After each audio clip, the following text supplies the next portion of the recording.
안녕하세요. 40대 중후반을 달려가고 있는 남자입니다. 저는 아주 인자한 할머니 밑에서 자랐어요. 할머니는 남에게 싫은 소리 한 번 안 하시는 분이셨습니다. 조금 손해보더라도 불화 없이 사는 게 더 낫다는 주의셨죠.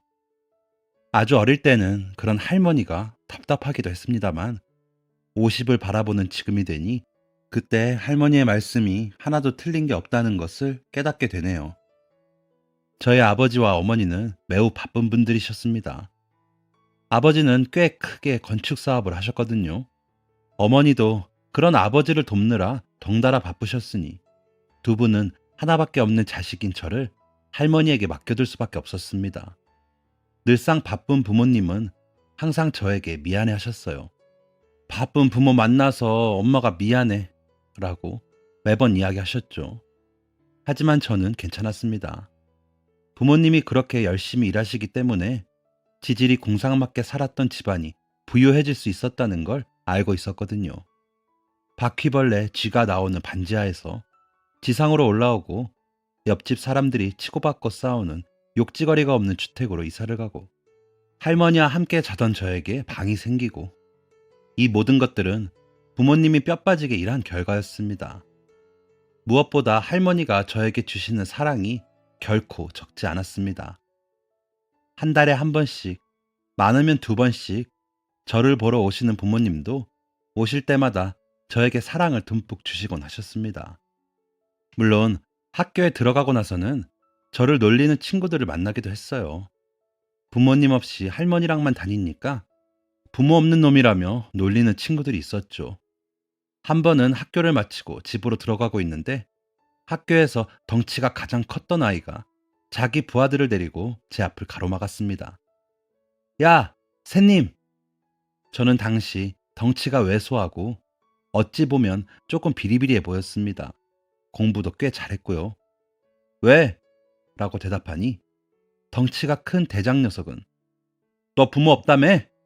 그래서 시장 나갈 때도 할머니랑만 다니고 그런다며? 라고 저를 조롱하기 시작했습니다. 처음 겪는 일에 매우 놀란 저는 꿀먹은 벙어리가 되어 아무 말도 할 수 없었어요. 그 녀석은 아무 말 하지 않는 제가 재미있는지 계속 놀려댔습니다. 그런데 그때 제 뒤를 지나가시던 동네 아주머니 한 분이 제 앞을 막아서셨어요. 너 이 녀석! 친구한테 이게 무슨 행동이야? 호철이가 부모님이 없기는 왜 없어? 버젓이 살아계신데. 저는 너무 당황했습니다. 가끔 할머니와 함께 있을 때 얼굴을 뵈면 인사하는 게 전부인 아주머니가 갑자기 제 앞을 막아서시며 덩치 큰 친구를 나무라셨으니까요.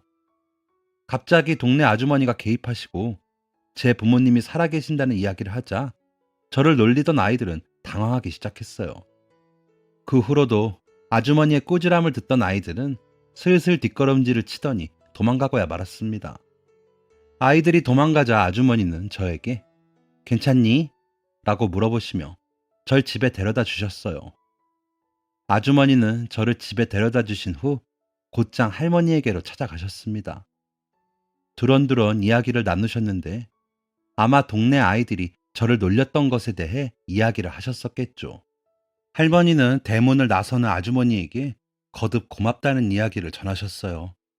하지만 아주머니는 할머니에게 아유 어머니 이러지 말아요. 내가 어머니한테 받은 도움이 얼만데 다들 돕고 사는 거죠 뭐 라고 말하며 고마움을 표현하는 할머니를 사양했습니다.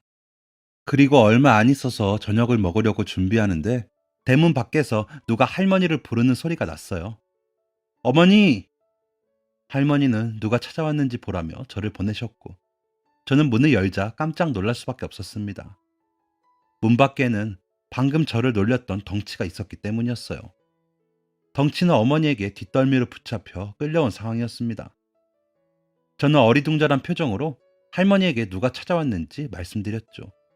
할머니가 어리둥절해하며 대문으로 가시자 할머니를 본 덩치의 어머니는 아이고 어머니 제가 죄송해요. 내가 아들을 잘못 키웠어요. 라며 사과하기 시작하셨습니다. 거의 머리가 땅에 닿을 정도로 사과하시는 통에 저와 할머니 그리고 덩치까지 매우 당황했습니다. 할머니는 왜 이러냐며 극구 만류하셨지만 덩치의 어머니는 그만하실 것처럼 보이지 않았어요. 덩치의 어머니는 얘기 다 들었어요. 우리 아들이 호철이를 놀렸다고. 내가 자식 교육을 잘 시켰어야 했는데 미안하다 호철아. 죄송해요 어머니. 라며 계속 사과하셨습니다. 어찌어찌 괜찮다는 말을 반복하며 겨우 덩치의 어머니를 집으로 보낸 후 저는 그제야 할머니에게 그동안 들었던 의문점을 여쭤보았습니다. 할머니, 왜 동네 아줌마들이 할머니한테 어머니라고 해요? 제 물음에 한참 고민하시던 할머니는 결국 제 질문에 대답을 해주시지 않으셨어요. 나중에 다 커서 알게 된 사실이지만 할머니는 동네에 부모 없는 아주머니들의 엄마 노릇을 자처 하셨다고 합니다. 부모 없이 시집가서 시댁에게 무시당하고 괄시당하는 아주머니들이 있으면 당장 달려가서 엄마 노릇을 하셨던 것이죠. 또 일찍이 과부가 돼서 생활에 어려움을 겪는 아주머니들은 할머니에게 금전적으로 많은 도움을 받기도 했고요. 저를 덩치에게서 구해준 아주머니와 덩치의 어머니 모두 할머니에게 이런 도움을 받았던 분들이셨던 겁니다. 하지만 할머니는 제가 이 사실을 알면 제가 도움을 받은 아주머니들의 자식들에게 대장 노릇이라도 하게 될까봐 걱정하셨다고 합니다. 너네 어머니 우리 할머니한테 도움받지 않았어? 라는 식으로 말하며 친구들을 괴롭히기라도 할까 걱정하신 것이죠. 어찌됐든 할머니는 동네 아주머니들에게 대모님으로 통했고 그 때문에 할머니는 어머니라는 호칭으로 불리곤 하셨습니다. 덩치는 저희 집에 다녀간 후로 저를 건들지 않았어요. 하지만 그렇다고 저를 놀리는 아이들이 아예 없었던 것은 아니었습니다. 그런데 어느 순간부터 덩치나 다른 아이들이 놀림당하는 저를 감싸주기 시작했어요.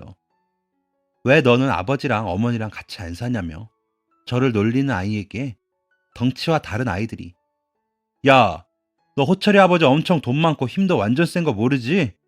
라고 말하는 시기였습니다. 그렇게 동네 아이들과 좋은 관계를 쌓아가던 중 저는 학군이 좋은 동네로 이사를 가게 되었어요. 전에 살던 동네는 좋았지만 치안이 그렇게 좋은 동네는 아니었습니다. 새벽이 되면 술 취해서 고성방가를 하는 사람도 있었고 시장에선 가끔 큰 싸움도 벌어지곤 했죠. 무엇보다 이사 후에는 부모님과 더 가까워져서 한 달에 반 이상은 부모님과 함께 할 수 있게 되었습니다. 그렇게 이사 후 저는 할머니와 부모님과 함께 꿈과 같은 일상을 보냈습니다. 아침에 부모님과 함께 식사를 하고 저녁에도 도란도란 모여 앉아 밥을 먹고 새로 간 학교에선 어떤 일이 있었는지 미주알 고주알 이야기하고 하지만 그런 시간은 얼마 가지 못했습니다. 저녁을 차려놓고 할머니와 함께 부모님을 기다리고 있는데 아무리 기다려도 두 분은 들어오실 기미가 보이지 않았어요. 평소 귀가 시간보다 1시간이 늦어졌을 때 할머니는 갑자기 회사에 일이 생겼나 보다. 기다리지 말고 너 먼저 먹어라. 라며 제 저녁을 챙겨주셨습니다. 하지만 부모님이 2시간, 3시간이 넘게 들어오지 않으시자 저와 할머니는 슬슬 불안해지기 시작했어요. 퇴근 시간이 한참 지난 후라 부모님 회사로 전화를 해도 아무도 전화를 받지 않았죠. 국민학교 학생이었던 저는 부모님을 기다리는 게 힘들었었는지 꾸벅꾸벅 소파에 앉아 졸고 있었고 할머니는 그런 저를 방 안으로 들이려고 절 깨우셨습니다. 그런데 그때 한참 동안 조용했던 집 전화기가 울렸습니다. 할머니는 이제야 부모님이 연락을 주신 줄 알고 서둘러 전화기를 드셨어요. 하지만 할머니의 표정은 전화가 이어지는 내내 차갑게 식어만 갔습니다. 할머니, 무슨 일이에요? 아버지 오늘 안 들어오신대요? 저의 질문에 할머니는 그저 옷 챙겨 입어라 라고만 이야기하셨죠. 할머니와 제가 서둘러 도착한 곳은 응급실이었습니다. 뭔가 이상해서 할머니의 손을 꼭 붙잡고 응급실로 들어섰는데 그곳의 분위기는 묘하게 가라앉아 있었습니다. 제 손을 붙잡고 계신 할머니의 손도 묘하게 떨리고 있는 게 느껴졌어요. 의사 선생님이 커튼을 걷자 하얀 천을 뒤집어 쓰고 있는 두 형상이 보였습니다. 할머니는 곧장 저를 끌어안고 제 눈을 가리셨어요. 앞이 보이지 않아도 알았습니다. 흰 천으로 가려던 형상이 저희 부모님이라는 사실을요. 할머니는 소리를 내지 않으셨지만 우시는 것 같았습니다. 할머니의 몸이 살짝씩 떨렸었거든요. 퇴근 후 운전을 하던 아버지는 심장마비를 겪었다고 합니다. 운전을 하던 아버지가 갑자기 의식을 잃고 쓰러지자 주인을 잃은 아버지의 차는 그 길로 반대편 차선으로 넘어갔고 달려오는 화물차에 들이받쳤다고 하죠. 아버지의 직접적 사인은 심장마비, 어머니의 사인은 교통사고로 인한 즉사였다고 합니다. 병원에 옮겨졌을 때 두 분은 이미 돌아가신 상태였다고 하죠. 저희 가족에게 갑작스럽게 찾아온 비극은 충분히 슬퍼할 만한 시간도 주지 않았습니다. 두 분의 장례가 다 끝나기도 전에 아버지 회사분들이 찾아오셨어요. 밀린 임금은 어떻게 할 거냐는 말과 함께요. 아버지 장례식장에 찾아와서 분명히 다음 주면 돈 들어와서 임금 준다고 했는데 갑자기 이렇게 가버리면 어쩌라는 거예요? 임금 내놓으세요! 라고 악소리를 지르는 직원들의 모습이 아직도 잊히지 않습니다. 여전히 장례가 진행 중인 장례식장에 들어와 삿대질을 하며 소리를 지르는 그분들은 지금까지 제가 삼촌, 이모하며 따르던 분들이 아니었어요. 물론 임금이 밀린 것은 잘못된 일이지만 당시 아버지 회사는 진행 중이던 일에 잔금이 한 달가량 밀려 딱 한 달만 임금 지급이 안 된 것이었습니다. 또 이전에는 단 한 번도 임금이 밀린 적이 없었다고 하죠. 무엇보다 저희 아버지는 직원들의 부모님 생신까지 챙길 정도로 회사 직원들을 가족처럼 여기셨던 분이셨어요. 아마 직원들은 부모님 두 분 다 한 번에 돌아가셔서 회사가 공중분해 돼버리는 거 아닐까 하는 걱정에 그런 행동을 취한 게 아닌가 싶습니다. 할머니는 직원분들이 임금을 못 받았다는 사실을 알게 된 직후 모든 돈을 털어서 그분들의 임금부터 지불하셨어요. 저는 부모님이 돌아가셨다는 게 잘 실감이 나지 않았습니다. 하지만 집으로 아버지에게 돈을 빌려준 사람들이 찾아오면서 점차 실감이 나기 시작했어요. 아버지에게 돈을 빌려준 사람들 중에는 정중한 사람들도 있었지만 과격한 사람들도 있었습니다. 과격한 사람들은 할머니에게 삿대질을 하고 큰 소리를 내며 할머니에게 수모를 줬어요. 하지만 그럼에도 불구하고 할머니를 도와주는 사람은 없었습니다. 이런 일이 있으면 아버지가 나와서 문제를 해결해줘야 하는데 아버지는 나타나지 않았죠. 그 과정에서 저는 아버지가 세상을 떠났다는 사실을 뼈저리게 느꼈습니다. 어느 날 할머니는 저를 앉히시곤 이사를 가게 되었다고 말씀하셨어요. 어디로 가느냐 물었더니 전에 살던 그 동네로 다시 간다고 하셨죠. 저는 기뻤습니다. 부모님도 안 계신 커다란 집에서 지낼 바에야 친구들이 있는 그 동네로 가는 게 마음이 더 편했으니까요. 그런데 이사를 가서 마주한 집은 예전에 살던 집보다 훨씬 허름하고 초라했습니다. 저는 당황스러웠습니다. 그도 그럴 것이 이사를 가기 전만 해도 저희 집이 이 동네에서 가장 잘 사는 집이었었거든요. 그런데 갑자기 거미줄 쳐져 있고 기울어진 집으로 이사를 가게 되었으니 저는 어린 마음에 그만 할머니에게 투정을 부리고 말았습니다. 그제야 할머니는 저를 앉혀두시고 저의 집안이 어떤 상황인지 이야기를 해주기 시작하셨어요. 아버지에겐 동업자가 있었는데 아버지가 돌아가신 후 그 동업자가 아버지 밑으로 딸려있는 어마어마한 금액의 빚을 들고 할머니를 찾아왔다고 합니다. 모두 회사 운영을 하면서 들어간 돈들이라고 하면서요.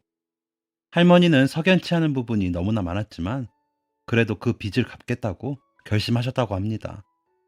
아버지가 힘들 때 도와준 사람들의 돈을 모른 채 해서는 안 된다면서요.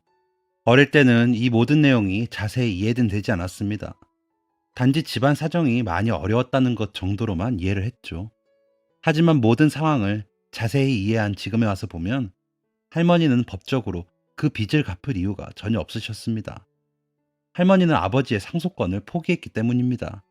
즉, 직원들의 임금 지불도 할머니가 해줄 이유가 전혀 없었던 것이었죠.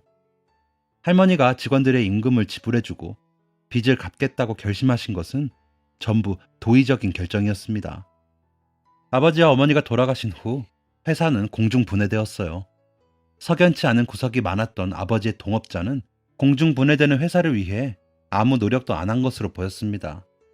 이런 상황이다 보니 할머니가 아니었다면 직원들은 그동안 일했던 임금을 전혀 받지 못했을 것이 자명했죠.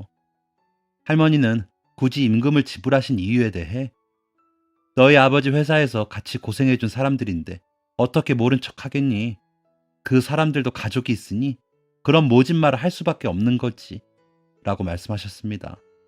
또 너희 아버지가 힘들 때 돈을 빌려준 고마운 사람들을 모른 척 할 수 있겠니? 라며 사람이라면 다른 사람의 돈을 빌리고 모르는 척 해서는 안 된다는 도리를 가르쳐 주셨습니다. 할머니는 결국 아버지에 대한 상속 모두를 포기한 채 빚까지 갚기 시작하셨어요. 할머니의 사연을 알게 된 동네 사람들은 모두 달려나와 할머니를 만류했습니다. 어머니가 왜 그런 일을 하세요? 어머니가 빌린 돈도 아니고 호철이도 있는데 조금이나마 여유롭게 키우셔야죠. 맞아요, 어머니. 너무 고생이에요. 지금이라도 포기하고 못 갚겠다고 하세요. 그리고 들어보니 그 빚도 아드님이 빌린 건지 아닌지 확실하지 않더만요. 동네 아주머니들은 할머니를 이런 식으로 만류했습니다. 하지만 그럴 때마다 할머니는 내가 빌린 돈이 아니더라도 내 아들이 빌린 돈이면 내가 빌린 돈인 거고 나는 호철이가 배부르고 등 따시게 자라는 것보다 인간의 도리를 배우면서 자라는 게 더 중요하네. 또 내 아들이 빌린 돈이 아닐 수도 있으면 맞을 수도 있다는 게 아닌가? 난 나 하나 조금 편하자고 도리를 저버릴 수 없네.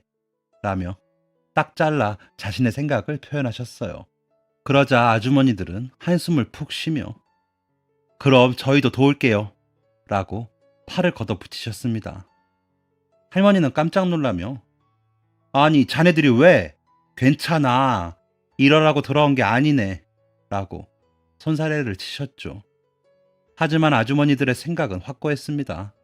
한 아주머니는 저 이 동네에 처음 시집 와서 숟가락 젓가락 잘못 놨다고 시어머니한테 두들겨 맞고 쫓겨났을 때 어머니가 어떻게 하셨어요? 제대로 얻어먹지도 못했던 저 밥 먹이시고 시어머니한테 당장 쫓아가셔서 귀한 딸 함부로 대하지 말라고 으름장을 놓으셨죠. 다들 남의 집 일에 함부로 관여하는 거 아니라고 모르는 척할 때 어머니만 유일하게 나서주셨어요. 그때 어머니가 없었으면 저는 애초에 도망을 갔든 죽었든 했을 거예요. 아주머니의 이야기가 끝나자 옆에 앉아 계시던 다른 아주머니는 맞아요. 저는 시댁도 친정도 없어서 애 아빠 죽고 막막하기만 했는데 어머니가 저 데려가셔서 어떻게 먹고 사는지 알려주셨잖아요. 이제 저랑 우리 아들 덩치 최소한 끼니 걱정을 안 하고 살아요, 어머니. 이게 다 누구 덕이겠어요? 라고 말씀하셨습니다.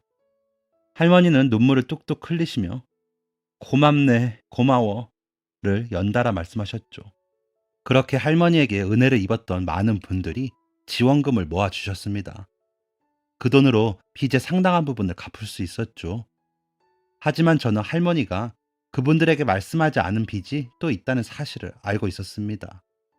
그 빚은 온전히 할머니의 몫이었죠. 할머니는 남은 빚을 갚기 위해 고령의 나이에 아르바이트를 시작하셨어요. 예전에 농사를 지으셨던 할머니는 그 경력을 살려 남의 집 농사일을 돕기 시작하셨습니다. 할머니는 새벽 3시 반이면 일어나 밭으로 향하셨어요. 모두가 자고 있는 조용하고 어두운 새벽, 할머니의 하루는 시작되었습니다. 할머니는 새벽 3시 반이면 작은 호롱불에 의지해 밭일을 하다가 해가 뜰 때쯤 식당으로 가서 설거지 일을 하셨어요. 아침부터 저녁까지 식당에서 설거지하는 일은 반복되었죠.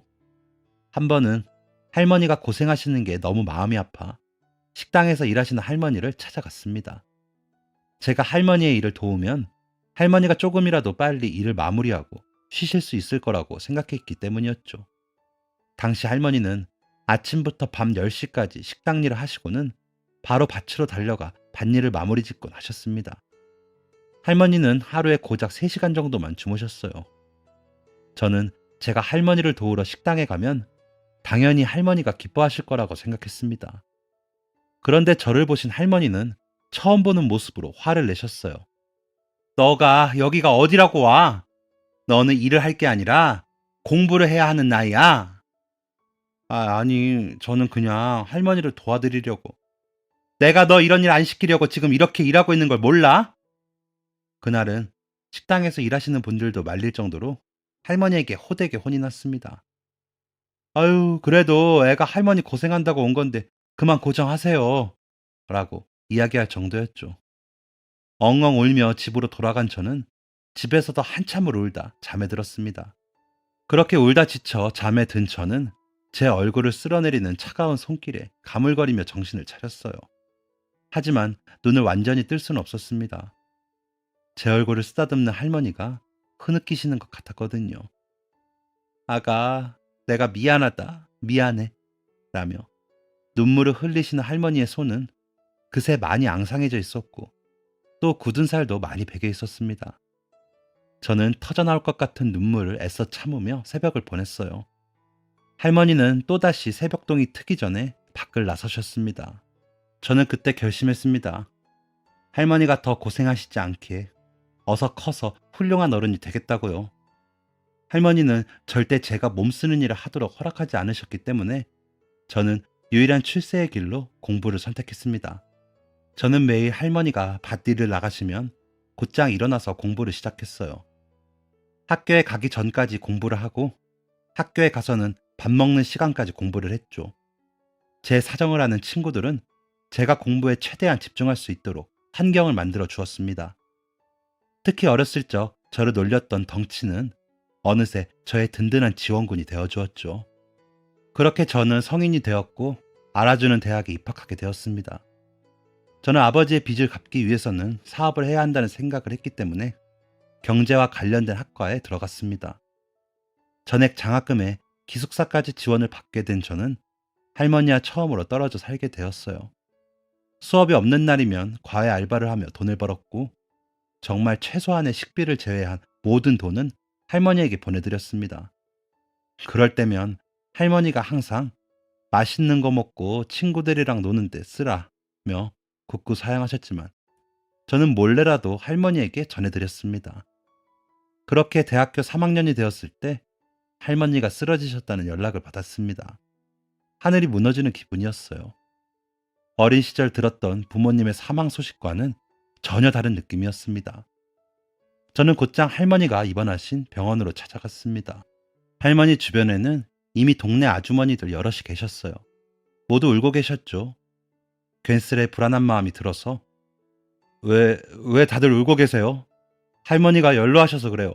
금방 일어나실 거예요. 라고 말하며 차마 떨어지지 않는 발을 할머니에게로 돌렸습니다.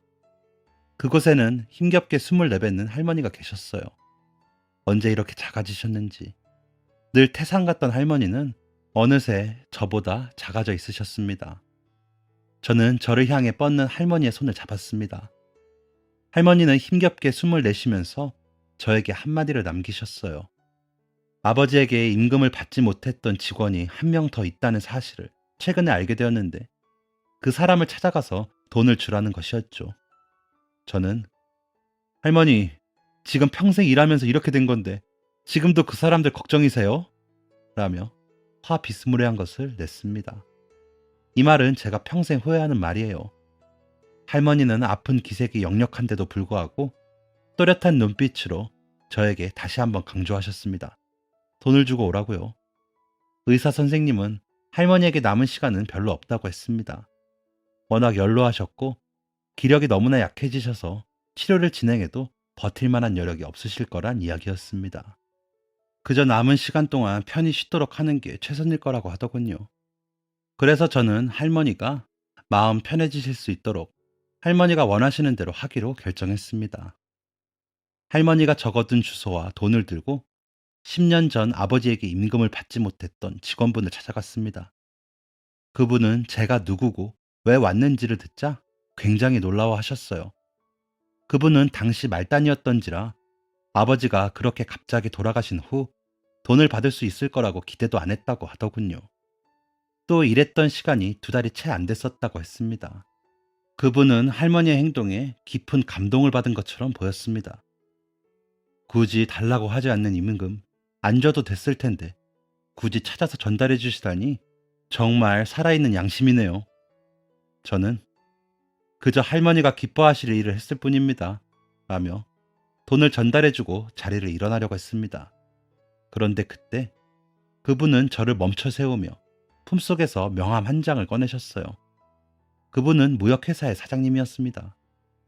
내가 호철 학생 아버지 회사에 들어갔던 10년 전엔 저도 사회초년생이었어요.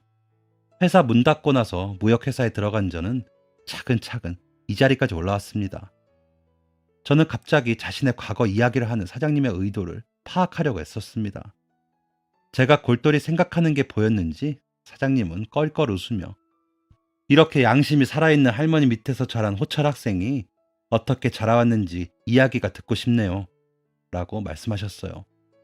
그래서 저는 할머니와의 이야기를 하나하나 차근차근 꺼내놓았습니다. 확실히 사업가는 다르더군요. 그분은 제가 저의 이야기를 아주 자세하게 꺼내놓도록 유도하셨습니다. 저는 저와 관련된 모든 이야기를 털어놓은 후 그분과 작별 인사를 할 수 있었어요. 처음 만난 사람에게 이렇게까지 제 이야기를 한 게 처음이었는지라 저는 얼떨떨하게 할머니에게로 돌아갔습니다. 할머니는 제가 그분에게 돈을 드렸고 또 그분이 매우 감동하셨다는 이야기를 전해 들으시자 표정이 매우 좋아지셨습니다. 그리고 얼마 지나지 않아 세상을 떠나셨어요. 할머니는 긴 이야기 대신 저에게 일기장 같은 노트 한 권을 주셨습니다. 그 안에는 아버지가 돌아가신 뒤 할머니가 어떤 삶을 살아왔는지 아주 자세히 적혀 있었습니다. 빚을 누구에게 얼마나 갚았고 또 얼마나 갚아야 하는지, 그리고 그동안 할머니가 겪어왔던 고통의 시간도 적혀 있었죠. 저는 가장 마지막 장에 적힌 할머니의 편지를 보고 오열할 수밖에 없었습니다. 입원 중에 쓰신 것으로 보이는 할머니의 편지는 매우 삐뚤빼뚤했어요. 힘이 들어가지 않는 손으로 힘겹게 쓰셨다는 게 여실히 느껴졌습니다. 편지에는 이런 내용이 적혀 있었어요. 고철아, 할머니가 고생하는 게 슬퍼서 할머니를 돕겠다며 찾아온 어린 너를 모질게 내쫓은 날, 나는 아직도 그날을 후회한단다. 그때 너를 칭찬해주고 괜찮다며 타일러도 충분했을 텐데 뭐가 그리 화가 나서 너에게 모질게 대했는지. 자식도 며느리도 한순간에 잃어버리고 나에게 남은 것은 너뿐이었는데 그리 귀한 너에게 몹쓸 말을 해서 미안하다. 용서해주렴. 할머니는 처음으로 저를 혼내셨던 그 옛날 일을 여전히 마음의 상처로 담아두고 계셨던 것입니다. 이후 할머니는 편지에 왜 빚을 갚을 수밖에 없었는지를 자세히 적어두셨어요. 많은 사람들이 나에게 책임감이 대단하다고, 어떻게 아들의 빚을 평생 동안 갚냐고 추켜 세워주지만 사실 난 그런 칭찬에 떳떳할 수 없어. 나는 나의 양심이 대단해서 빚을 갚은 게 아니다. 다 너를 위해서였어. 돈을 빌려준 사람들의 돈을 떼어먹지 않겠다는 양심에서 우러나온 행동이 아니라 혹시나 내 손자가 고소를 당하면 어떻게 하나 라는 부끄러운 생각에서였다. 할머니는 정말 겸손한 분이셨어요. 저를 위해 빚을 갚았다는 것에 부끄러움을 가지고 계셨죠. 하지만 저는 할머니를 잘 압니다. 할머니는 제가 아니었더라도 그 빚을 다 갚으셨을 거예요. 할머니가 편지 말미에 적어 놓으신 내용은 제 인생의 기준이 되었습니다. 일이 부끄러운 인생을 산 나이지만 하나 바랄 수 있다면 너에게 내가 살아온 모습이 모범이 되었으면 좋겠구나. 나는 내 손주를 위해 살았지만 너는 성실히 사회에 공헌하는 사람이 되어라. 불우한 이웃을 돕고 어려운 이들을 외면하지 말아다오. 그게 부끄러운 할미의 마지막 소원이다. 모두가 그만해도 된다고, 괜찮다고 말릴 때 소신을 지키며 살아온 할머니의 인생은 저에게 큰 가르침이 되었습니다. 저는 그 할머니의 모습을 그대로 물려받기로 결심했습니다. 그래서 남은 빚을 갚기로 결심했죠. 기적과 같은 일은 제가 이렇게 마음먹은 이후 바로 일어났어요. 할머니가 돌아가셨다는 소식을 어떻게 아셨는지 일전에 만났던 무역회사 사장님은 저를 찾아오셨습니다. 그분은 제가 호철군을 돕고 싶어요. 호철군의 할머니 같은 분 밑에서 자란 사람이라면 큰 일을 할 수 있으리라 믿습니다. 라고 말하면서 말이죠. 그러면서 통장 하나를 건네주셨습니다. 이건 호철군의 이야기를 들은 과거 아버지 회사 직원들이 후원금을 보내준 통장이에요. 그때 장례식장에 찾아가서 무례를 범한 사람들도 있지만 대부분의 사람들은 호철군 아버지에게 감사한 마음을 가지고 있었습니다. 부디 이걸로 할머니의 장례를 치르고 좋은 곳에 모시세요. 저는 왈칵 쏟아지는 눈물을 겨우 참으며 왜 이런 호의를 베푸는지 물었습니다. 사장님은 사람이 사람을 돕는 데 이유가 있다면 그것만큼 비극이 어딨겠어요? 라고 말하며 제 질문을 일축시키셨습니다. 그리고 이어서 호철군, 좋은 학교에 다니고 있다고 들었어요. 또 할머니가 갚던 빚을 다 갚겠다고 마음 먹었다고 했죠. 제가 호철군을 지지해 줄게요. 라는 파격적인 제안을 하셨습니다. 기한이 얼마 남지 않은 빚이 있을 거예요. 그런데 현재 호철군은 학업을 해야 하는 상황이죠. 그 빚을 제가 갚아주겠어요. 물론 제가 대신 갚아준 돈은 나중에 호철군이 다시 갚아야 합니다. 학업이 끝난 이후에요. 계약서도 쓰고 아주 본격적으로 진행할 거예요. 그런데 조금 특이한 부분이 있을 겁니다. 실제로 당장 빚을 갚아야 하는 부분이 있었기 때문에 마음이 초조했는데 사장님의 제안은 가뭄의 단비 같은 것이었습니다. 또 사장님이 이야기한 특이한 부분은 저에게 전혀 나쁠 것이 없었어요. 저는 호철군에게 돈으로 빚을 갚게 하지 않을 거예요. 졸업 후 사업을 하고 싶다고 했죠. 학교에 다니는 동안에는 학교에서 성적을 잘 받으면 얼마, 과외로 얼마 이상의 수익을 내면 얼마, 사업체를 내서 직원 한 명을 고용하면 얼마, 이런 식으로 저에게 빌린 돈을 탕감해 줄 겁니다. 그럼 제가 사장님에게 직접적으로 돈을 드리지 않게 되는데요. 맞아요. 하지만 호철군이 10년 뒤에도 아무 성과 없이 저에게 빌려간 돈을 갚지 못한다면 그때는 돈으로 받을 겁니다. 아마 모든 재산을 탈탈 털어야겠죠. 저는 거절할 이유가 없었습니다. 하지만 제가 여전히 우물쭈물하고 있자 사장님은 호철군은 할머니에게 배운 양심으로 성공한 사업가가 되어서 또 다른 누군가를 돕는 사람이 되세요. 제가 바라는 건 그거 하나뿐입니다. 라고 말씀해 주셨어요. 저는 그 길로 사장님과 계약서를 썼고 학생으로서 최선을 다해 노력했습니다. 시험에서 최고의 성적을 받아 사장님께 찾아가면 사장님은 바로 빚에서 일정 금액을 탕감해 주셨고 졸업한 이후에 사업자를 낸 날 사장님은 또 다시 빚을 탕감해 주셨습니다. 회사가 점점 커지면서 직원이 늘어나자 사장님은 모든 빚을 탕감했다는 증서와 함께 저에게 찾아오셨습니다. 그날 저는 사장님과 함께 참 많이 울었습니다. 회사를 운영하면서 즐거운 일만 있었던 것은 아니었기 때문이에요.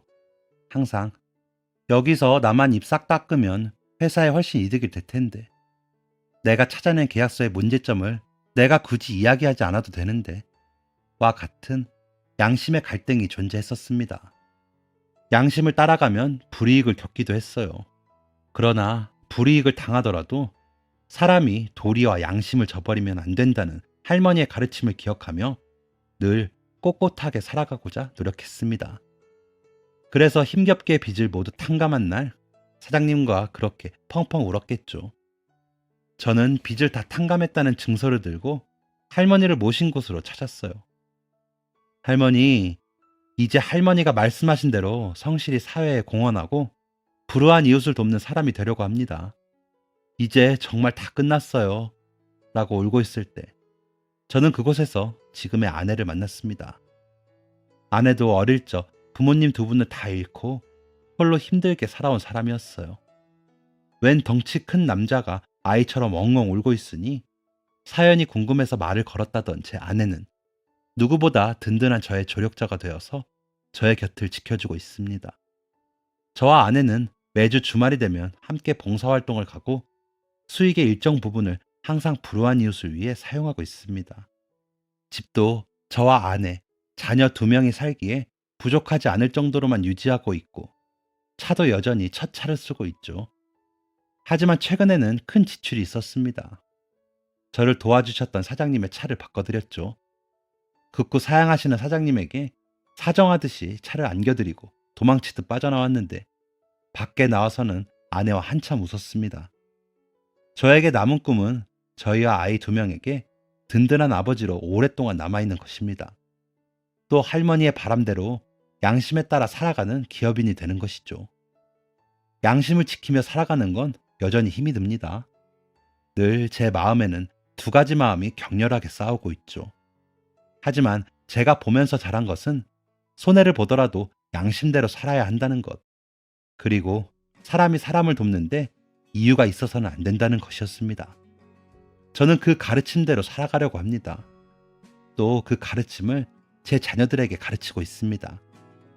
제가 지금의 성공을 이룬 데는 할머니와 사장님, 그리고 동네 어른들과 친구들, 아버지의 옛날 직원들이 있었습니다. 제가 이렇게 많은 분들의 도움으로 이 자리까지 올 수 있었다는 것을 상기하면 그 어떤 어려움도 이겨낼 수 있는 힘이 생깁니다. 제 사연을 들어주신 여러분에게도 이런 도움의 손길들이 끊이지 않기를 바랍니다. 저의 사연은 여기까지입니다. 제 사연을 읽어주셔서 감사합니다. 모두 행복한 하루 보내세요. 지금까지 사연 들어주셔서 감사합니다. 사연이 재밌으셨다면 구독과 좋아요를 눌러주세요. 감사합니다. 안녕히 계세요.